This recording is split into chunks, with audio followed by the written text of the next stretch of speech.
General Manager Harrison Wells thought he was protecting the reputation of his five-star restaurant when he tried to kick out a confused elderly woman who couldn't speak English.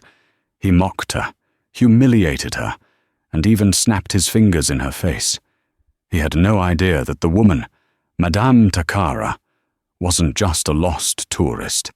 She was the silent investor who had just bought the entire building that morning, and the only person standing between Harrison and total bankruptcy was the one waitress he had been trying to fire all week, a broke college student named Emily, who had a secret skill that was about to change everything. The Obsidian Room wasn't just a restaurant, it was a fortress of wealth located in the heart of Manhattan. To eat there, you didn't just need a reservation, you needed a lineage. The walls were lined with velvet, the chandeliers were imported from Austria, and the general manager, Harrison Wells, prowled the floor like a shark in a bespoke Italian suit. Harrison Wells was a man who believed that net worth was the only measure of a human being. He had a perfectly groomed beard, cold blue eyes, and a sneer that could curdle milk. He ran the Obsidian Room with an iron fist, terrorizing the staff to ensure perfection for the senators, tech moguls, and oil barons who frequented the tables. At the bottom of this food chain was Emily Carter. Emily was 23, exhausted, and barely holding her life together. She was working double shifts to pay for her master's degree in linguistics at Columbia University. Her uniform was always clean, but her shoes were worn down at the heels, a detail that Harrison Wells noticed and despised. "Carter!" Harrison barked, snapping his fingers near the kitchen pass. Emily jumped, nearly dropping a tray of silver-plated cutlery. "Yes, Mr. Wells? Table 4 needs water. Table 7 wants the sommelier. And for the love of God, stand up straighter. You look like you're waiting for a bus, not serving the elite," Harrison sneered, checking his Rolex. "If you make one more mistake tonight, don't bother coming back tomorrow. I have a stack of resumes on my desk from girls who look the part." "I'm sorry, Mr. Wells. It won't happen again," Emily whispered, keeping her head down. She couldn't afford to lose this job. Her rent was due in 3 days, and her bank account was currently sitting at $42. "Make sure it doesn't," Harrison hissed. "Tonight is crucial. We have a VIP coming in, a ghost investor. No name on the books, just a high-priority flag from the owners. If anything goes wrong, heads will roll, and yours will be the first." The kitchen doors swung open, and the chaos of the dinner rush began. Emily moved like a ghost, weaving between tables, pouring wine, and dodging Harrison's critical gaze. The atmosphere in the Obsidian Room was tense. Everyone was on edge, waiting for this ghost investor. Around 8 p.m., the heavy oak doors of the restaurant creaked open. Harrison Wells straightened his tie, putting on his practiced, oily smile, expecting a celebrity or a CEO in a tuxedo. Instead, a small, elderly woman walked in. She was barely 5 feet tall, dressed in a simple, dark kimono-style jacket over plain black trousers. Her hair was grey and pulled back into a tight bun. She clutched a worn leather handbag that looked like it had seen better decades. She looked nothing like the clientele of the Obsidian Room. She looked like someone's grandmother who had taken a wrong turn on the way to the grocery store. Harrison's smile vanished instantly. He signaled for the hostess, a terrifying woman named Jessica, to step aside. He would handle this nuisance himself. "Excuse me, madam," Harrison said, his voice dripping with condescension as he blocked her path. "Deliveries are in the back alley. This is the front entrance for guests only." The woman looked up at him. Her eyes were dark and sharp, observing him with an intensity that Harrison was too arrogant to notice. She said nothing. She simply reached into her bag and pulled out a small, folded piece of paper, a reservation slip. Harrison snatched it from her hand. He glanced at it and scoffed. "This says Table for one, Takara. We don't have a Takara on the list. And frankly, looking at you—" He looked her up and down, grimacing at her sensible shoes. "I don't think you can afford a glass of water here, let alone a meal." The woman furrowed her brow. She spoke softly, her voice trembling slightly.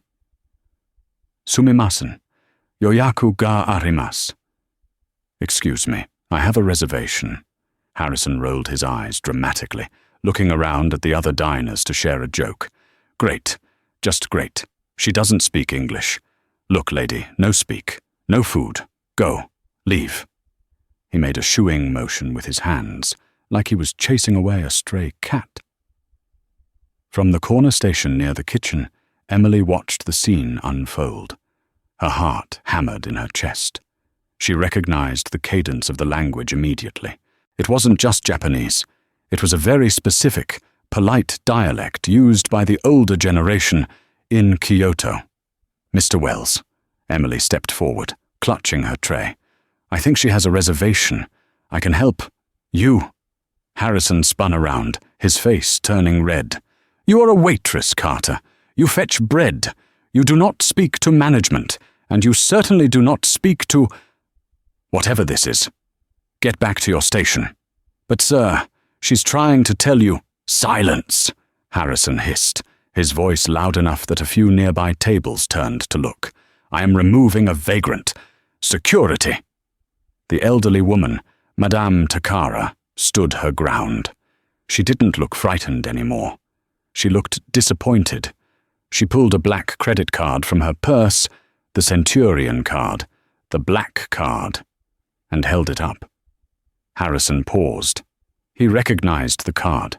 It was the kind of card that had no limit, the kind of card that could buy the entire block. But his arrogance was too deep-seated. He convinced himself it must be stolen. "Where did you steal that?" Harrison accused, snatching the card from her hand. "I'm calling the police."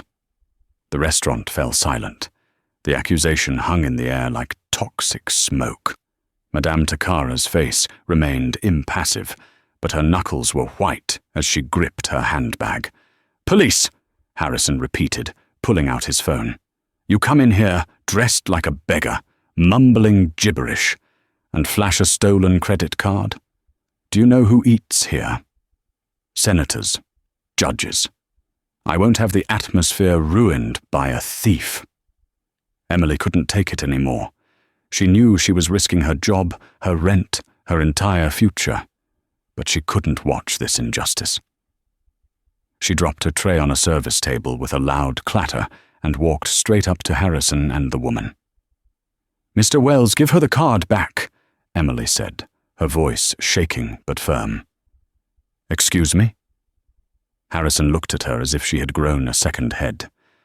"You're fired, Carter. Get out. Now." Emily ignored him. She turned to the elderly woman and bowed. It wasn't a shallow nod. It was a deep, respectful bow, bent at the waist to a precise 45 degrees. When she straightened up, Emily spoke. Not in English, but in flawless, elegant Japanese. "Mushiwake arimasen, okyaku-sama. Kono shitsure wo o yurushi kudasai." "I am terribly sorry, honored guest. Please forgive this rudeness." The change in the room was instantaneous. Harrison dropped his phone. The guests at the nearby tables stopped chewing. Madame Takara's eyes widened, and for the first time since entering, her shoulders relaxed. "Nihongo ga hanaseru no?" "You can speak Japanese?"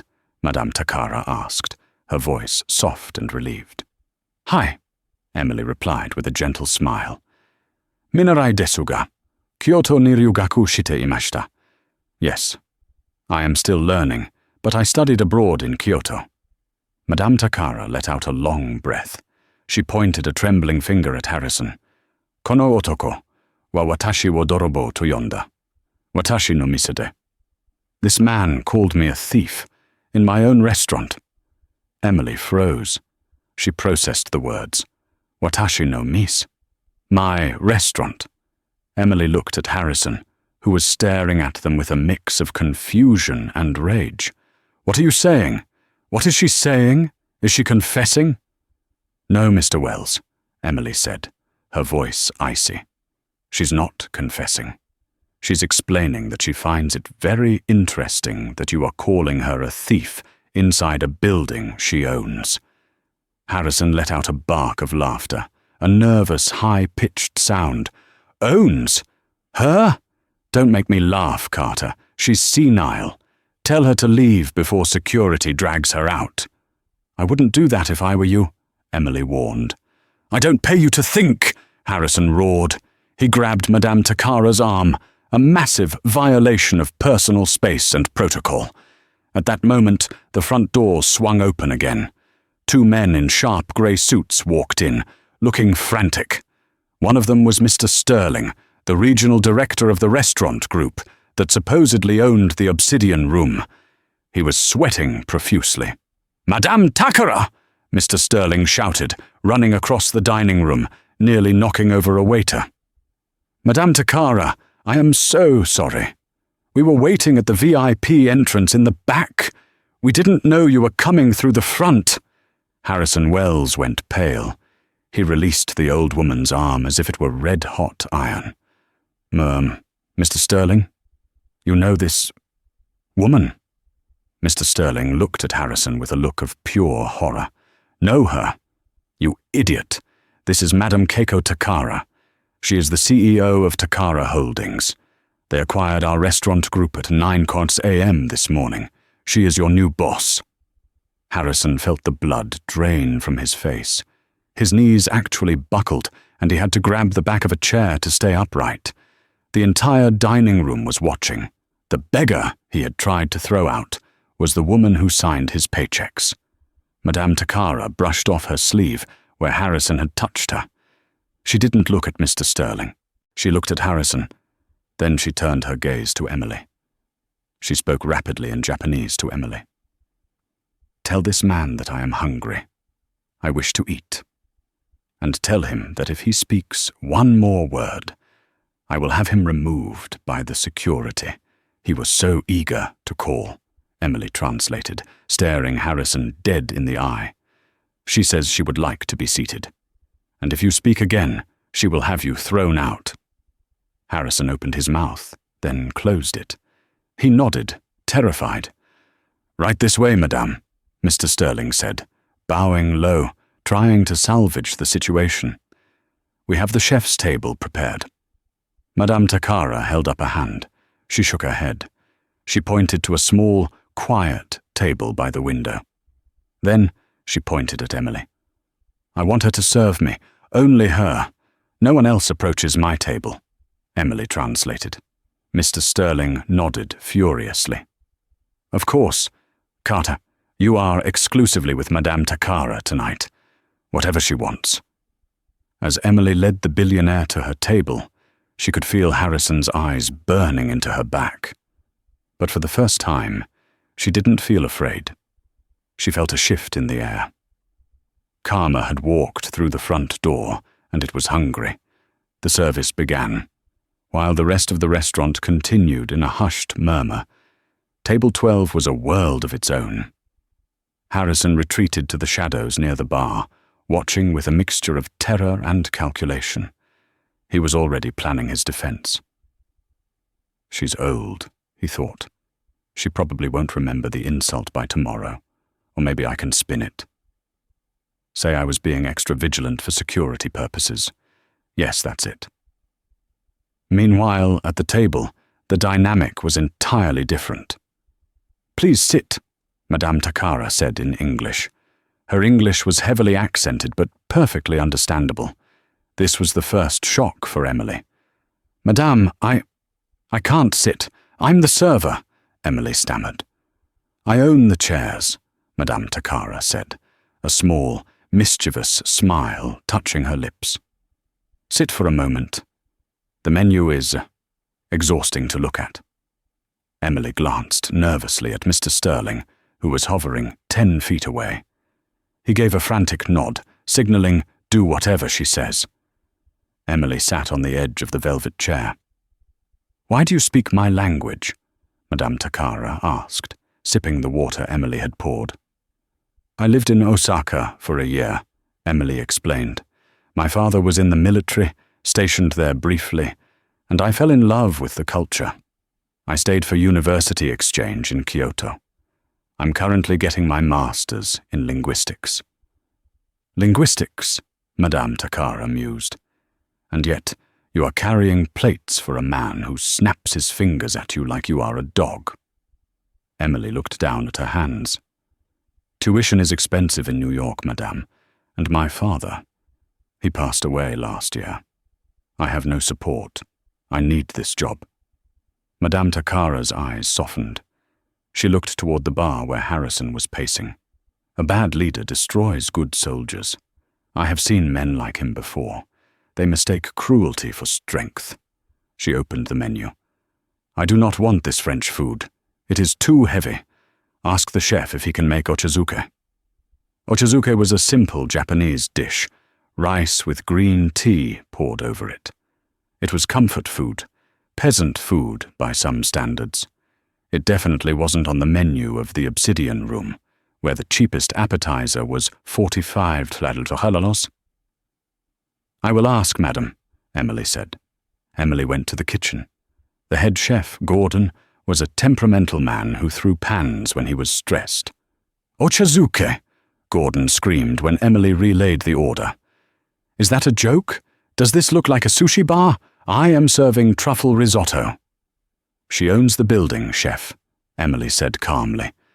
And she wants rice and tea. Gordon turned purple. He slammed his knife down. I don't have Japanese rice. I have arborio. I don't have the toppings. Harrison stormed into the kitchen. What is the hold-up? Why is she waiting? She wants rice soup, Gordon yelled. I can't make it. Harrison looked at Emily. You speak her language. Make her change her mind. Tell her the lobster thermidor is excellent. She doesn't want lobster, Harrison, Emily said, dropping the Mr. Wells. She wants comfort food. If we don't give it to her, she's going to be unhappy. Do you want the woman who can fire you to be unhappy? Harrison gritted his teeth. Fine, Gordon, figure it out. I can't, Gordon threw his hands up. I don't know the flavor profile. Emily sighed. She took off her apron, or rather, she adjusted it. Move, she said to the sous chef. Excuse me? Gordon baffled. I know how to make it. We have jasmine rice for the staff meal, right? It's not perfect, but I can make it sticky. We have green tea. We have salmon in the fridge. I can grill a fillet and flake it. We have nori sheets for the garnish on the tuna tartar. Emily took control of the station. For the next 15 minutes, the Michelin star kitchen stopped to watch the waitress cook.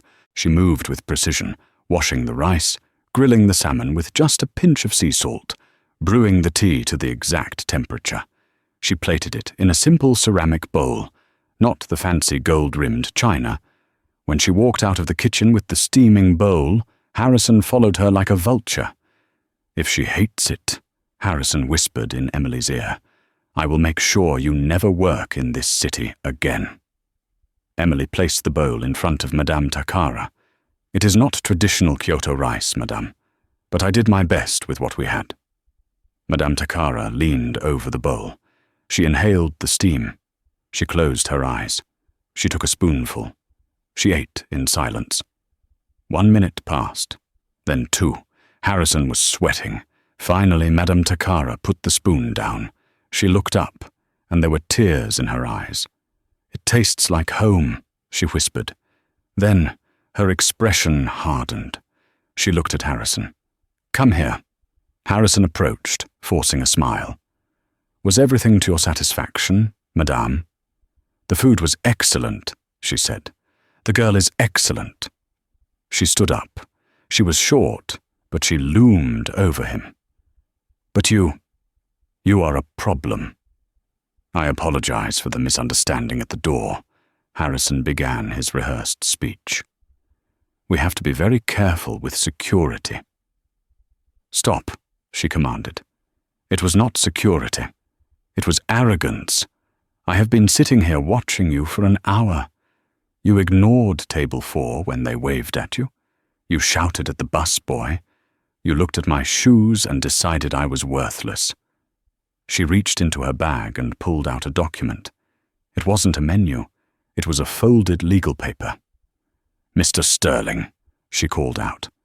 The regional director ran over. "Yes, madame?" "We need to make some changes to the management structure immediately," she said. "But first, I want to see the payroll records, specifically for Mr. Wells and Miss Carter." Harrison's arrogance suddenly evaporated, replaced by a cold dread. He knew what was in the payroll records. He knew about the tips he had been skimming. He knew about the hours he had been altering. And Emily Carter, the girl he had tried to crush, was the only one standing next to the executioner. The manager's office at the Obsidian Room was a glass-walled enclosure overlooking the main dining floor. It was designed so Harrison could look down on his staff, like a king watching his subjects. Now, however, it felt like an aquarium, where a shark was slowly running out of water. Madame Takara sat in Harrison's leather executive chair. She looked too small for it, yet she commanded the room with a terrifying silence.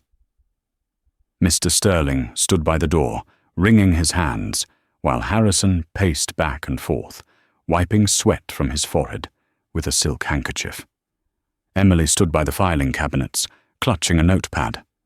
Madame Takara had insisted she stay. "I need a translator," she had said, though Emily suspected Takara understood English perfectly well. She wanted Emily there as a witness. "The system is slow tonight," Harrison lied, his fingers trembling as they hovered over the keyboard. "The server updates. It might take hours to pull the payroll records, madam. Perhaps we should do this tomorrow. I can have everything printed and sent to your hotel." Madame Takara didn't blink. She turned to Emily and spoke in Japanese. "He is stalling. He is trying to delete something.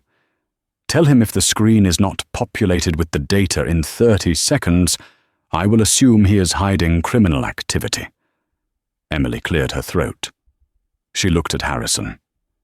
"Mr. Wells, Madame says you have 30 seconds to open the files, or she calls the forensic auditors and the police immediately." Harrison slammed his hand on the desk, making Emily flinch. "I am trying. You think I don't know how to run my own office? He pointed a shaking finger at Emily. "You're enjoying this, aren't you? You little rat. After everything I did for you, I gave you a job when no one else would." "You hired me because I agreed to work the double shifts no one else wanted," Emily replied, her voice surprisingly steady. "And you threatened to fire me every single day for 2 years. "Open the files," Mr. Sterling barked, finally finding his spine. "Now, Harrison." Harrison groaned and typed in his password. The screen flickered to life. Spreadsheets filled the monitor. Madame Takara leaned forward. She put on a pair of reading glasses she had pulled from her handbag. She scrolled through the numbers, her eyes darting across the columns. She didn't look like a retired grandmother anymore. She looked like the corporate titan she was. "Explain this," she said in English, pointing to a column labeled Service Charge Distribution. Harrison swallowed hard. That's the administrative fee for the house. The menu says 20% gratuity included for the service team," Madame Takara read from the menu she had brought into the office. "But here, in the ledger, only 12% is going to the staff. Where is the other 8% going, Mr. Wells?" The room went dead silent. 8% of the revenue of the Obsidian Room, which pulled in millions a year, was a fortune. It covers breakage, uniforms, training, Harrison stammered. His eyes were darting around the room, looking for an exit. Madame Takara turned to Emily. "Ask him about the ghost shift." Emily frowned. "The what?" "I reviewed the corporate purchase logs before I bought the company," Takara said in Japanese. This location pays for 5 more waiters than I see on the floor. Ask him who John Smith, Robert Jones, and Michael Davis are." Emily looked at the screen. She saw the names. They were listed as senior servers, clocking 40 hours a week at the highest pay rate. "Mr. Wells," Emily asked, "who is John Smith?" Harrison turned pale. He works the morning prep shift. You wouldn't see him." "I work the morning prep shift," Emily said. "I've never met a John Smith, or a Robert Jones." Harrison laughed nervously. "They work in the back, deep prep, inventory." "Mr. Wells," Emily said, realizing the horror of the situation, "we don't have a deep prep team. We do the inventory. You make us stay until 2 a.m. to do it for free." Harrison lunged. It happened fast.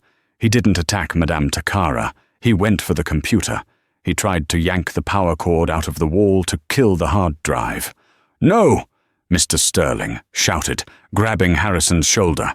Harrison threw an elbow back, catching Mr. Sterling in the chest and knocking him into the doorframe. Harrison scrambled under the desk, ripping at the cables. "Emily!" Madame Takara shouted. Emily didn't think.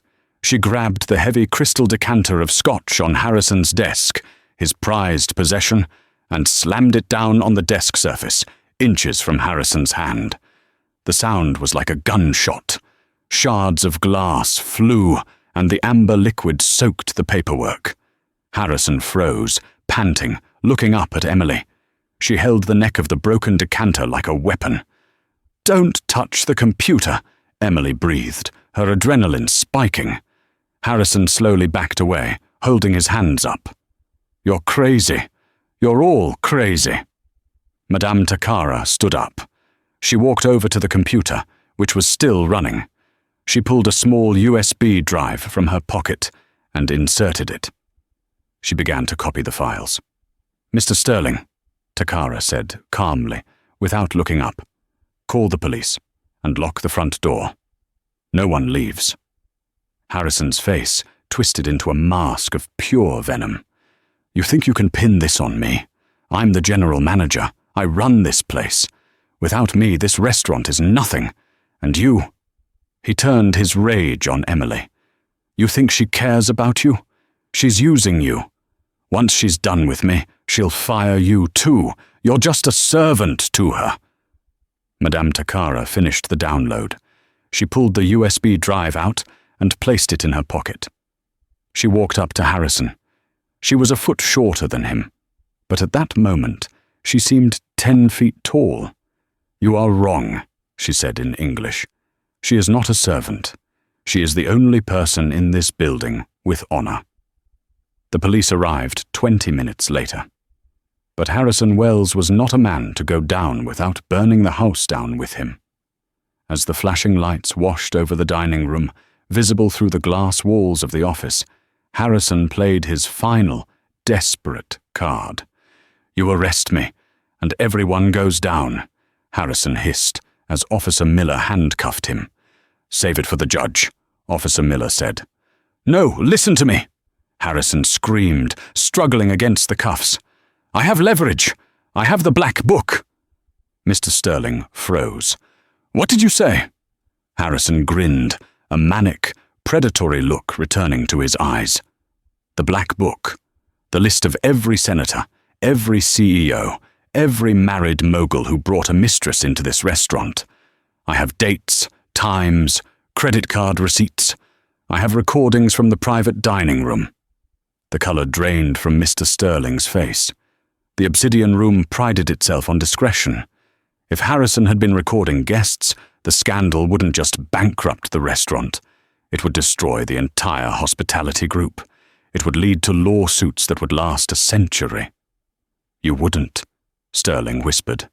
"It's set to release automatically," Harrison lied. Or maybe he wasn't lying. "If I don't enter a code on my phone by midnight, it goes to the press, to TMZ, to the New York Times." He looked at Madame Takara triumphantly. "So here is the deal. You drop the charges. You sign a severance package for $2 million, and I walk away. I give you the code, and the secret stays secret. It was a classic standoff. Harrison was betting that the reputation of the wealthy clientele was worth more to Takara than justice. Madame Takara looked at him with an expression of mild curiosity, like a scientist observing a particularly disgusting insect. "He is bluffing," Emily said quietly. Harrison snapped his head toward her. "Shut up, waitress.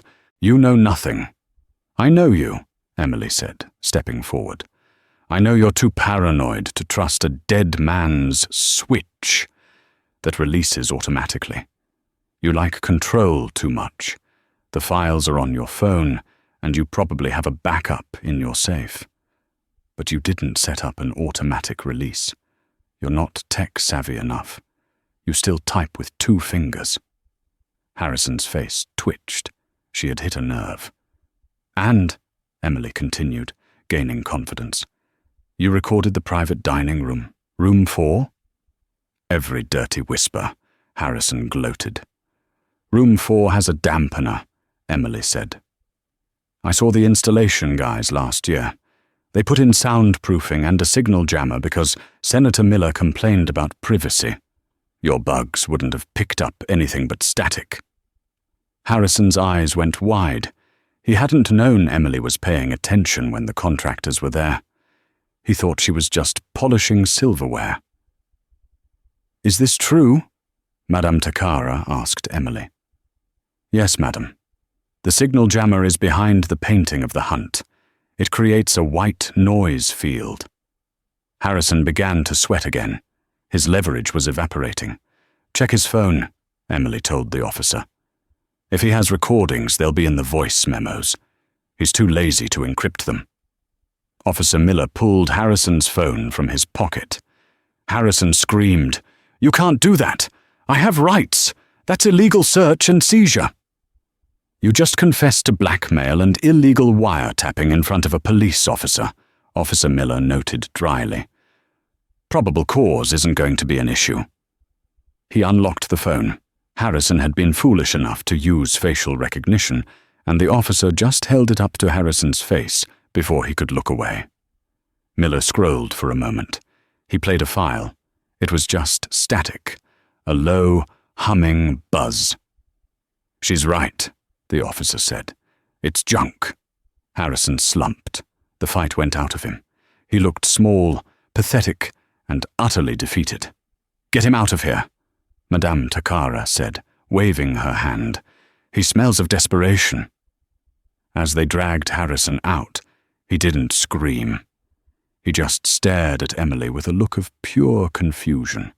He couldn't understand how the invisible girl had seen everything. When the doors closed and the police cars drove away, the restaurant was eerily quiet. The staff, cooks, busboys, other servers, were gathered by the kitchen doors, watching in awe. Madame Takara sat back down in the leather chair. She looked tired. The adrenaline was fading, leaving an old woman who had traveled too far and dealt with too much nonsense. "Mr. Sterling," she said softly. "Yes, madam." "You are fired." Sterling dropped his clipboard. "What?" "Madam, I helped you. I called the police." "You allowed a thief to run this building for 5 years," she said cold. "You let him steal from my staff. You let him steal from the company. You are either incompetent or you were helping him. Either way, you are gone. Pack your things." Sterling didn't argue. He knew when he was beaten. He walked out with his head down. Now it was just Emily and Madame Takara in the office. Emily felt a sudden wave of anxiety. Harrison was gone. Sterling was gone. The entire management team had just been decapitated. "I suppose I should go close the station," Emily said awkwardly. The guests have all left because of the police." "Sit down, Emily," Madame Takara said. Emily sat. "You saved my company a great deal of money tonight," Takara said. "You also showed integrity when it would have been easier to stay silent. "I just did what was right," Emily said. "That is a rare thing," Takara replied. She tapped her fingers on the mahogany desk. "I have a problem now. I have a flagship restaurant in Manhattan with no manager, no regional director, and a head chef who cannot cook rice." Emily smiled weakly. "Gordon is actually a good chef. He just panics." "I am returning to Tokyo tomorrow," Takara said. "I cannot run this place. I need someone I trust, someone who knows the building, someone who knows the staff, someone who speaks the language of the customers and the language of the owner." Emily's heart skipped a beat. She thought Takara was going to ask her to recommend someone. "Who is the most senior staff member left?" Takara asked. "That would be Sarah, the hostess. She's been here 4 years. Does Sarah know where the signal jammer in room 4 is?" "No," Emily admitted. "Does Sarah know how to balance the inventory to prove fraud?" "No." Madame Takara reached into her bag and pulled out a new document. She slid it across the desk toward Emily. "I am offering you the job." Emily stared at her. The general manager job?" "No," Takara said. Emily let out a breath. "Of course not," she thought. "I'm 23. I'm a waitress." "I am offering you the job of Director of Operations for North America," Takara corrected her. "You will oversee this restaurant and the 3 others I acquired in this deal. You will report directly to me." The room spun. Emily grabbed the edge of the desk to steady herself. "Madame, I haven't even finished my master's degree. I have $40 in my bank account. I don't wear suits. I serve bread." "You serve respect," Takara said firmly. "Skills can be taught. Accounting can be learned. But character is forged in fire. And tonight I saw you walk through fire." She clicked a pen and placed it on top of the contract. "The salary is $250,000 a year, plus bonuses, plus tuition reimbursement, because I expect you to finish that degree. We need smart people." Emily stared at the pen. It felt like a dream, a hallucination brought on by exhaustion. "Why?" Emily whispered. "Why me?" Madame Takara smiled, and for the first time she looked like a grandmother again. "Because you were the only one who offered me a seat when I looked like I had nothing to give you in return." The next morning, the sun rose over a different version of the obsidian room. The police tape had been removed, but the atmosphere inside was thick with tension. Rumors had spread overnight like wildfire. Harrison was arrested. Sterling was fired. And Emily, the quiet girl who polished the wine glasses, was now in charge. When Emily walked in at 10 a.m, she wasn't wearing a suit. She couldn't afford one yet. She was wearing clean black slacks and a white blouse she used for interviews. The staff was gathered in the main dining room. There were whispers and side-eyes. Jessica, the head hostess who had been Harrison's favorite spy, stood with her arms crossed, chewing gum loudly, a direct violation of the rules. "So," Jessica sneered as Emily approached the front podium, "it's true. The mouse is running the maze. Are we supposed to bow, or are you going to start bussing tables?" A few of the bussers snickered. The chef, Gordon, leaned against the kitchen door, looking exhausted and skeptical. They were all waiting for her to fail. They expected her to be a tyrant or a pushover. Emily didn't flinch. She walked past Jessica and stood in the center of the room. She didn't stand on the podium. She stood on the floor, on their level. "I know what you're thinking," Emily said, her voice projecting clearly without shouting. "You think I'm 23. You think I don't know how to run a P&L statement. You think this is a joke and that Madame Takara will sell the place in a month." She made eye contact with Gordon. "Chef, how long have you been asking for the new convection oven?" Gordon blinked, surprised. 3 years. Harrison said it wasn't in the budget. I reviewed the budget last night until 4 a.m., Emily said. Harrison put the oven in the budget every year. He took the money, bought a used one for his lake house, and told you no. The new oven is ordered. It arrives on Tuesday. Gordon straightened up. The skepticism in his eyes was replaced by shock. Emily turned to the waitstaff. And the tips. I know Harrison told you that the 8% deduction was for breakage. It wasn't. It was going into a shell company called HW Consulting. Madame Takara's forensic accountants are recovering those funds. Every dollar stolen from you over the last 5 years will be returned to your paychecks, with interest, before Christmas. A gasp went through the room. The servers looked at each other, stunned. That was thousands of dollars per person. However, Emily continued, her voice hardening, things are going to change. Harrison let you slack off because he was too busy stealing to care about standards. That ends today. She turned to Jessica. Jessica, spit the gum out. Jessica rolled her eyes. Or what? You'll write me up? No, Emily said calmly.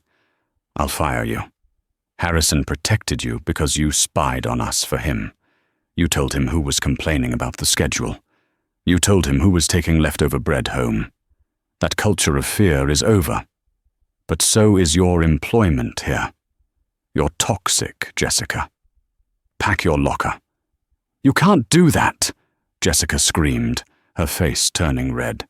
I know the VIP list. The clients love me. The clients tolerate you, Emily corrected. The clients come for the food and the atmosphere, both of which you ruin. Leave. Now. Jessica looked around for support, but no one moved. The staff she had bullied for years watched in silence. She stormed out, slamming the door. Emily took a deep breath. Her hands were shaking slightly, but she hid them behind her back. Does anyone else want to leave? She asked the room. Silence. Good. Then let's get to work. Chef, tonight we run the oshizuke as a special. Market price. Let's show New York what real comfort food tastes like. The shift that night was chaos, but it was a different kind of chaos. It was the chaos of rebirth. The kitchen moved faster because Gordon finally respected the leadership. The servers moved with lighter steps because they knew they weren't being robbed. But the real test came at 9 p.m. A man walked in. He wasn't a customer. He was Mr. Henderson, the supplier for the restaurant's premium steaks. He looked furious. Where is Harrison? Henderson shouted at the podium. Mr. Wells is no longer with us, Emily said, stepping forward. I am the director of operations. How can I help you? You can pay me, Henderson spat. Harrison hasn't paid the invoice for the Wagyu beef in 3 months. That's $60,000. I'm cutting you off. No more meat until I see a check. The restaurant was packed. If they ran out of steak, the service would crash. Emily knew they didn't have access to the main bank accounts yet.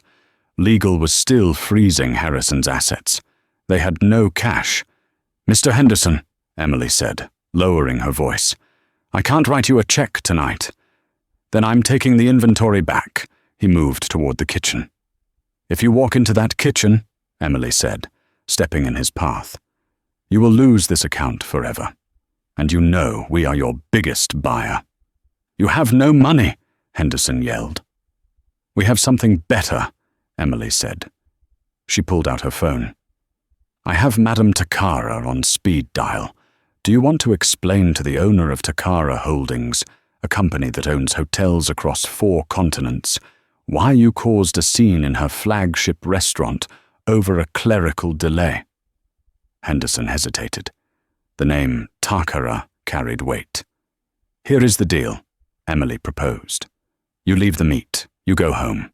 Tomorrow morning at 9 a.m., I will personally wire you the full amount, plus a 5% late fee for your trouble. But if you pull the stock tonight, I will call every restaurateur in Manhattan and tell them you blackmail clients during dinner service." It was a bluff. Emily wasn't sure she could get the wire approved by 9 a.m. But she channeled Madame Takara. She stood tall. She didn't blink. Henderson glared at her. Then he huffed. "Naminapo a.m. 1 minute late and I sue." He stormed out. Emily let out a breath she had been holding for 2 minutes. She felt a hand on her shoulder. It was Gordon. "That was impressive," the chef grunted. Harrison would have hidden in the office. "We need steak, chef." Emily smiled weakly. "Go cook." The obsidian room was gone. In its place stood the Jade Lotus, a name chosen personally by Madame Takara to symbolize rebirth and resilience. The transformation was absolute. The oppressive, dark velvet curtains that Harrison Wells had loved so much were replaced by airy, hand-painted silk panels that caught the light of the Manhattan sunset. The stiff, terrified silence of the old dining room had been replaced by a warm, vibrant hum. The sound of people genuinely enjoying their lives. It was no longer just a cafeteria for the arrogant elite. It was the hardest reservation to get in New York City, holding a newly minted 3-star rating from the New York Times. At the center of this symphony was Emily Carter.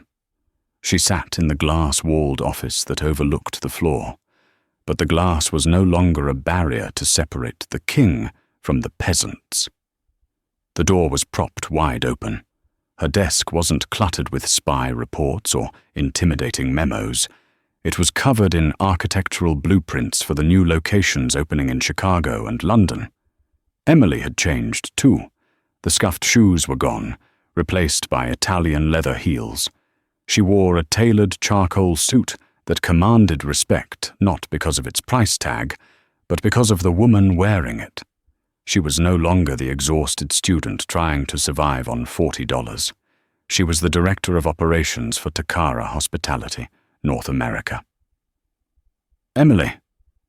Sarah, the former hostess whom Emily had promoted to general manager, knocked on the open door frame.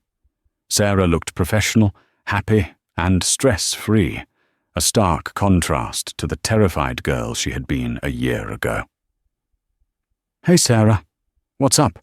Are the Wagyu deliveries confirmed?" Emily asked, looking up from a spreadsheet. "Wagyu is here. But we have a weird situation at the loading dock," Sarah said, frowning slightly. Emily put her pen down. "What kind of situation?" "It's a delivery, not a vendor," Sarah explained. "Some guy on a scooter. He claims he has a personal delivery for the director. Security wouldn't let him in because he looks, well, rough. He refuses to leave until you sign for it." Emily checked her watch. It was pouring rain outside. "I didn't order anything, but I'll handle it. I need to check the recycling compactor anyway." Emily walked through the kitchen. The energy was electric. "Corner. Behind. Service, chef." The voices were loud but respectful. Gordon, the head chef, gave her a nod as she passed. He was humming as he plated a dish, a sound that would have been impossible under Harrison's reign. Emily pushed open the heavy steel doors to the loading dock and was immediately hit by the damp, cold air of the alleyway.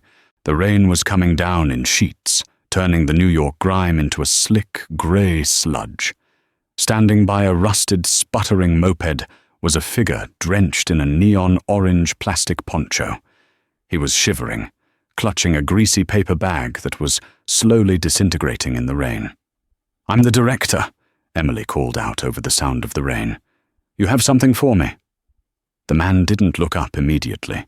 He was busy trying to wipe the rain off his helmet visor with a dirty glove. "Delivery for E. Carter. Priority rush. That's a $15 surcharge." The voice. It was raspy, broken, and stripped of its pompous volume, but Emily recognized it instantly. It sent a shiver down her spine that had nothing to do with the cold. "Harrison," she whispered. The man froze. Slowly, he lifted the helmet. The face that looked back at her was a ruin of the man who had once terrorized her. Harrison Wells looked 10 years older. His once immaculate beard was patchy and grey. His skin was sallow, his eyes rimmed with red exhaustion. He wasn't wearing a bespoke Italian suit. He was wearing a stained, synthetic uniform with the logo of a cheap burger delivery app. He squinted at her, raindrops dripping from his nose. He took in the dry, warm warmth of the kitchen behind her. He saw the expensive suit, the gold watch on her wrist, the way she stood tall and unafraid. Then he looked down at himself. "Emily," he croaked. I heard you were in Florida," Emily said, genuinely shocked. "Couldn't leave," Harrison muttered, avoiding her eyes. He clutched the greasy bag tighter, as if it were a shield. State lines, probation. And with the fraud conviction, no one touches you. No hotels, no restaurants. Not even a dive bar would let me bus tables. He gestured vaguely at the scooter. "This is it. This is all there is." The silence stretched between them, heavy and suffocating. A year ago, this man had threatened to destroy her life because she served bread incorrectly. He had mocked her poverty. He had tried to frame her. Now he was standing in the rain, delivering a $12 burger to the woman who now ran the empire he had lost. Karma hadn't just hit him, it had crushed him. "Here," Harrison said, his voice cracking. He thrust the wet bag at her. "Just take it, I need to go. My rating drops if I'm idle for more than 3 minutes. Emily took the bag. It was warm, likely a mistake order from a confused customer that had ended up routed to her name. "Wait," Emily said. Harrison turned to his bike, desperate to escape the humiliation. "I don't need your pity, Carter." "I'm not giving you pity," Emily said firmly. She reached into her blazer pocket. She didn't carry cash often, but she had withdrawn money earlier to tip the valet for the VIP guests. She pulled out a crisp $50 bill. "Harrison," she said. He stopped. He turned back, looking at the money. His eyes went wide. It was probably more than he made in 2 days of riding in the rain. "The delivery fee," Emily said, extending the bill. Harrison stared at her hand. His pride screamed at him to throw it back in her face, to scream at her, to blame her for everything. But his pride was dead. Hunger and rent were the only masters he had now.